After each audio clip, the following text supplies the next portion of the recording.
Un test te dit oui, un autre te dit non. Alors tu fais quoi? C'est l'un des plus gros problèmes en clinique, en coaching et en performance.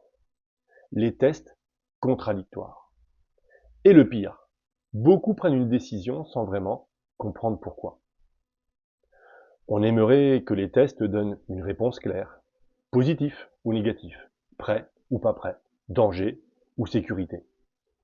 Mais la réalité est beaucoup plus nuancée. Parfois, la douleur diminue, mais les capacités restent faibles. Les chiffres sont bons, mais le mouvement est mauvais. Les tests physiques sont rassurants, mais la confiance est absente. Et là, tout devient flou.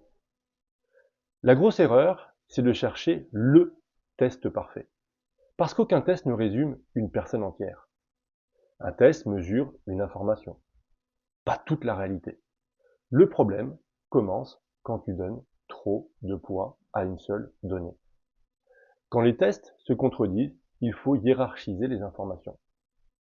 Contexte du patient, objectif réel, historique, fatigue, confiance, comportement sous contrainte, évolution dans le temps. Une décision intelligente ne repose jamais sur un seul chiffre. L'expertise, ce n'est pas éliminer l'incertitude, c'est être capable de décider malgré elle.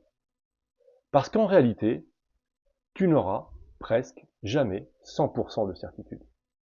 Et c'est exactement là que le raisonnement clinique devient essentiel. Quand les tests s'opposent, ne cherche pas une réponse magique. Cherche du contexte, cherche de la cohérence, cherche une vision globale. Les meilleurs praticiens ne suivent pas un test, ils interprètent un ensemble. Abonne-toi pour plus de contenu sur l'analyse clinique et la performance